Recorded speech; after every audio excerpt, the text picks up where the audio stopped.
उससे आसक्ति रहित तो के करो कि मेरा नहीं है, मैंने नहीं किया। जब चित्त उसमें नहीं लगाओगे, अपना मान के नहीं करोगे, तो आपको पाप और पुण्य दोनों नहीं भोगने पड़ेंगे। समझो कैसे? आप आर्मी में भर्ती हो गए, मान लो दोनों भर्ती हैं, तो आर्मी में भर्ती हो गए आप और आप बॉर्डर पे गोली चलाए, 2-4 लोग मर गए, तो आपको क्या 302 की सजा होगी? नहीं होगी। लेकिन वही आर्मी का व्यक्ति छुट्टी पे घर आया हो और बगल में किसी से झगड़ा हो और किसी एक व्यक्ति को मार दे, 302 की धारा भी लगेगी, नौकरी भी जाएगी। तो गोली इसी ने चलाई थी, वही व्यक्ति ने वहां गोली चलाई और यहाँ भी गोली चलाई, वहां भी मरा और यहाँ भी मरा। लेकिन वहां मरा तो इसको पुरस्कार मिला और यहाँ मरा तो नौकरी चली गई। फर्क क्या है? वहां मारा तो अपना मान के नहीं, राष्ट्र के लिए, है ना। जैसे हम लोग ब्राह्मण लोग जब संकल्प करते हैं तो बोलते हैं इदम इंद्राय स्वाहा, इदम इंद्राय नमः, यानी मैं इंद्र को दे रहा हूँ, इसमें मेरा नहीं है। तो वहां भाव ये था कि मैं अपने राष्ट्र के लिए कर रहा हूँ, मेरा व्यक्तिगत किसी कोई दुश्मनी नहीं है। आसक्ति रहित होकर जब आप कर्म करेंगे तो उसका पाप पुण्य आपको नहीं लगेगा। समझ गए? तो अब आज के बाद आपको हमको जो भी काम करना है तो ये समझना है कि मैं नहीं कर रहा, मैं व्यक्तिगत अपने सुख दुख के लिए न किसी को सम्मान दूंगा, न किसी को हानि दूंगा। सहज भाव में जो हो रहा है उसे होने दो, तो आने वाला प्रारब्ध नहीं बनेगा। ये है पूर्वचित अप्सरा से बचने का उपाय। बात समझ में आई है? समझ में आ रहा है विषय ना? तो भागवत के एक सुखदेव जी कहते हैं कि सुख और दुख को भोगकर अगला जन्म में फिर सुख दुख न भोगना पड़े, इसलिए निर्लेप होकर कर्तव्य कर्म को भली भांति करो। यानी जो करो जब भी करो ईश्वर को अर्पण करो। 2 तरह के लोग होते हैं, जरा समझते जाए। एक है ज्ञानी और एक है भक्त। ज्ञानी कहता है कि संसार है ही नहीं, संसार झूठा है, सच भी संसार में जो कुछ भी दिख रहा है मिथ्या है, ज्ञानी की दृष्टि है। ज्ञानी कहता है मुझे संसार से कोई लेना देना नहीं, मैं आत्मा की भजन करूंगा, सब संसार व्यर्थ है, दुख है, आदि आदि। भक्त कहता है कि नहीं, ये संसार मेरे प्रभु का बनाया है, तो प्रभु हमारे और संसार प्रभु का, तो संसार भी तो प्रभु का ही हुआ, तो प्रभु भी हमारे तो संसार भी हमारा। ज्ञानी कहता है, निराकार वाले कहते हैं कि घट नहीं है, मिट्टी है, मिट्टी का कोई निराकार आकार नहीं है और मिट्टी से घड़ा बना, तो उनकी नजर मिट्टी पे है न कि घड़े पे। बोले घड़ा व्यर्थ है, मिट्टी सत्य है। आप बिल्कुल सही हो, इसमें कोई गलती नहीं, मिट्टी ही सत्य है, घड़ा तो फिर एक दिन मिट्टी ही बनेगा। लेकिन एक बात यह भी है, भक्त कहते हैं कि जब मिट्टी से ही घड़ा बना है तो घड़ा भी तो मिट्टी ही है। बात समझ रहे हैं आप? तो मिट्टी की पूजा करो और घड़े के न करो, कि घड़ा तो मिट्टी से बना, मिट्टी में मिलेगा, मिट्टी सत्य है, घड़ा असत्य है। लेकिन भक्त कहता है नहीं, मिट्टी से ही घड़ा बना है तो घड़ा भी तो मिट्टी ही है। इसीलिए हम कलश की पूजन करके, कलश को स्वास्तिक बना के, कलश को सजा के आनंद ले लेते हैं, और जिनको निराकार खाली मिट्टी दिख रही है तो बेचारे रुके रह जाते हैं। ऋषभदेव ज्ञानी है। ज्ञानी कहता है कि दूध से दही बनती है ना, दूध से दही बन गई। लेकिन अब बताओ दही दूध है क्या? नहीं। दूध से दही बन जाने के बाद अब दही दूध नहीं रह गई। ज्ञानी का कहना है कि भगवान से संसार बना, लेकिन भगवान अलग है, संसार अलग है। ज्ञानियों का मानना है मैं संसार को नहीं मानता, मेरा निराकार ब्रह्म है। वैष्णव धर्म के भक्तों ने कहा कि भैया भगवान और संसार दही और दूध जैसा नहीं है। भगवान और संसार कैसा है? तो जैसे ही सोने का बिस्कुट निराकार है और सोने के बिस्कुट से बन गया गहना, तो गहना हो गया साकार, रूप हो गया ना, उसके गहने के आकार हो गए। तो अब बताओ, भले आकार सोना का बन गया, लेकिन इस सोना और इस सोना में कोई भेद है क्या? तो भक्त कहते हैं कि निराकार ब्रह्म से साकार संसार बना, तो ब्रह्म से ही साकार संसार बना, इसलिए दोनों में भेद नहीं है। जैसे सोना, सोने के बिस्कुट और सोने के गहने से आकार बना, लेकिन भेद तो नहीं, तत्वतः दोनों सोना है। और वो क्या कहते हैं? दही और दूध जैसा है संसार और भगवान। और भक्त कहता है स्वर्ण जैसा है संसार और भगवान। अब देखते जाए क्या तर्क है। मैं दोनों बातें आपके सामने रख रहा हूं। आज हम थोड़ी देर अध्ययन कर रहे थे इस विषय पे। अब कह रहे हैं, ध्यान से देखिए, ज्ञानी कहता है कि सब मिथ्या है, एक निराकार ब्रह्म है मेरा। बिल्कुल सत्य है, सनातन धर्म इस बात को मानता है। भागवत का प्रसंग आज का बड़ा सुंदर है।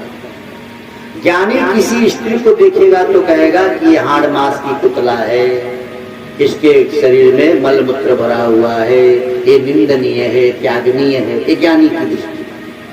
वैष्णव धर्म का भक्त कहता है कि नहीं, ये मेरी साक्षात लक्ष्मी मैया है।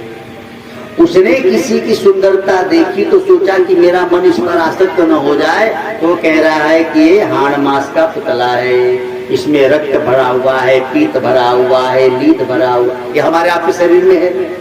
लेकिन वैष्णव धर्म का भक्त कहता है नहीं, ये सुंदरता तो मेरी लक्ष्मी माँ की है। अब बताओ, किसी को देखकर लक्ष्मी रूप में मानकर आनंदित होना ठीक है कि उसको मल मूत्र समझकर घृणा करना ठीक है? दोनों जगह अपनी अपनी जगह पर तर्क सही है, लेकिन अच्छा क्या है बताओ आप? ये जरूरी है। इसीलिए हमारा वैष्णव संप्रदाय, हम लोग ये पूजा पाठ करते हैं। वृषभ जी कह रहे हैं कि निराकार ब्रह्म में से परे हूं, और उन्हीं के कुल में जन्मे भरत जी कह रहे ठीक है, सब निराकार है, लेकिन सब उस साकार भी उस निराकार से है, निराकार इस साकार में व्याप्त है। इसीलिए सिया राम मैं सब जग जानी। दोनों आपस में तर्क दे रहे हैं, अद्भुत है। आप लोगों को समझ में आ रही है? ऋषभ जी कहते हैं मैं दुनिया से दूर रहूंगा, और हुआ भी यही। कर्नाटक क्षेत्र में गए हैं, भागवत में लिखा, ऋषभ जी जलती हुई अग्नि को देखे। वन में आग लगी थी गर्मी के दिन, और ऋषभ जी उस जलती हुई अग्नि में सशरीर समा गए। उनको ये था कि मेरा शरीर जल रहा है, मैं शरीर हो ही नहीं। ऋषभ जी ये सोचकर अग्नि में समा गए। और यहाँ भरत जी कहते हैं कि अग्नि भी मेरे प्रभु का रूप है, अग्नि में स्वाहा वो मेरे प्रभु को मिलेगा। तो वास्तव में साकार रूप और निराकार रूप के वाद विवाद नहीं है, दोनों का मार्ग एक है, दोनों की बात एक है, बस समझ अलग अलग है। वो सब में अपने ईश्वर को देखते हैं। वो कहते हैं वासुदेव सर्वमति, परमात्मा ब्रह्म रूप है, और परमात्मा का बनाया जगत भी भक्तों के लिए ब्रह्म रूप है। उस सब में भगवान देखते हैं। थोड़ा सा ज्ञान हुआ और बढ़िया से ज्ञान नहीं हुआ तो आपको लगेगा सब मिथ्या है, मेरा शरीर भी मिथ्या है, खाली एक ईश्वर है। बात तो बिल्कुल सत्य है, लेकिन इस ज्ञान से आपके अंदर रूखापना आता है, अभिमानपना आता है, आप संसार के आनंद से वंचित रह जाते हैं। लेकिन भक्त के हृदय में आनंद ही आनंद है।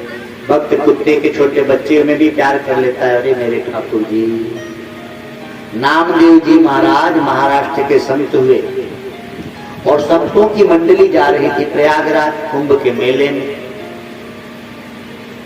अब कुंभ के मेले में जा रही थी तो पड़ाव रुका, तो सबने बाटी बनाया, समझ गए आप, बाटी चोखा।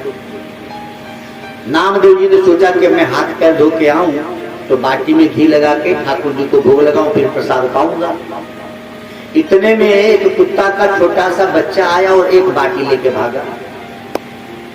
देखो निराकार और साकार में फर्क है।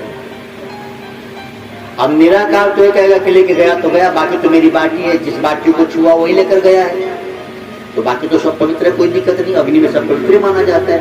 लेकिन नामदेव जी भक्त हैं। कुत्ता जब बाटी लेकर भागा है तो नामदेव जी पीछे घी की कटोरी लेकर दौड़ रहे कि मेरे कन्हैया रुको, मैंने अभी इसमें घी नहीं लगाया।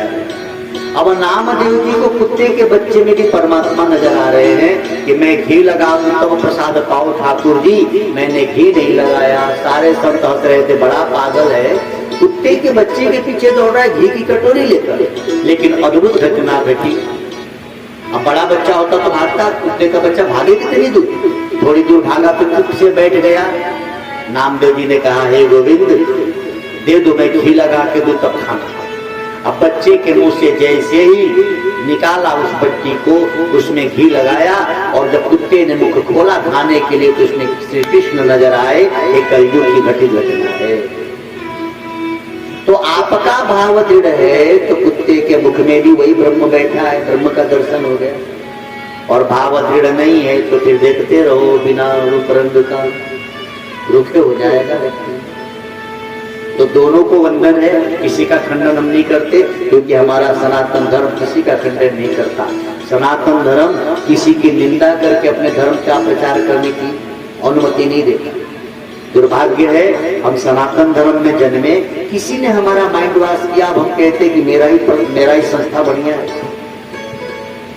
माँ बाप भी कभी मजबूरी में बदलना पड़े तो बदल लो, लेकिन कृपा करके धर्म न बदलो। धर्म बदला जाता है। ओम नमो भगवते वासुदेवाय। तो ज्ञानी के दृष्टि में विश्व जगत सत्य नहीं है और भक्त के दृष्टि में सब ब्रह्ममय है। अद्भुत है न दोनों का ज्ञान। एक कहता है कि सब मिथ्या है, दूसरा कहता है सब ब्रह्म है। अच्छा, ब्रह्म कहने में आनंद है। आप अपने माता जी में, पिताजी में जो भाव करो, मातृदेवो भव पितृदेवो भव, है भी, लिखा भी है। लेकिन अब कहो कि सब बेकार है, मैं माँ को न मानू, बाप को न मानू, एक ब्रह्म है। ये लोग ने क्या किया मेरे लिए? ऐसे देखा तो सही बात है। अरे भाई, माँ के गर्भ में हम थे, माँ के गर्भ में हमारा पालन, लेकिन माँ को थोड़ी पता था। माँ जानी होती कि बेटी तो रहने देती बेटियां तुम लोगों को, नहीं, वो तो उसको पता ही नहीं था ना। जय सिया राम, है कि नहीं बेटी? तो वास्तव में तो ब्रह्म ने ही हमारा पालन पोषण किया, ये सत्य है।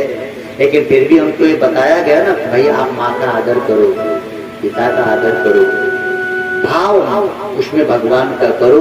तो शरीर माता जी का है, लेकिन उनके आदर से परमात्मा प्रसन्न हो जाता है। शरीर पिता का है, लेकिन पिता में बैठा मेरा ब्रह्म प्रसन्न हो जाता है। शरीर बड़े भैया का है, उस बड़े भाई में भी मेरा भगवान बैठा है। इंसान में भगवान का भाव करो। अरे पत्थर में भी भगवत भाव करते हैं, तो भगवत भाव का प्रबल दृढ़ता से पत्थर से परमात्मा प्रकट हो जाता है। जब भगवान पत्थर से प्रकट होते, खंबे से प्रकट हो गए, भागवत की कथा है प्रहलाद की, तो क्या इंसान में नहीं प्रकट हो?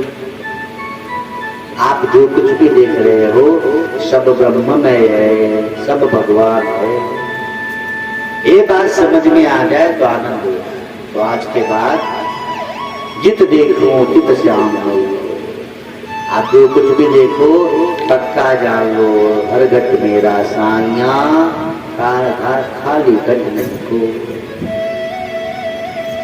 अब मर्जी तुम्हारी है, तुम जिस रूप में उसे देखना चाहो, राम रूप में, कृष्ण रूप में, शिव रूप में।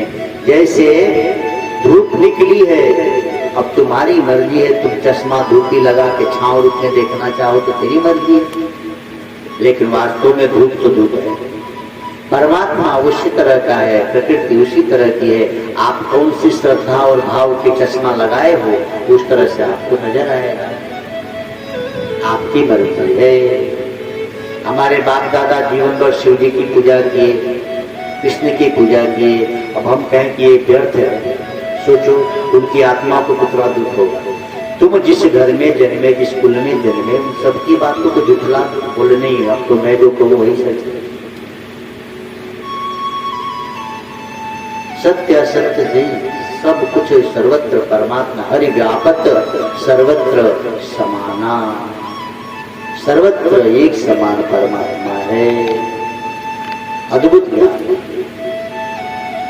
ओम नमो भगवते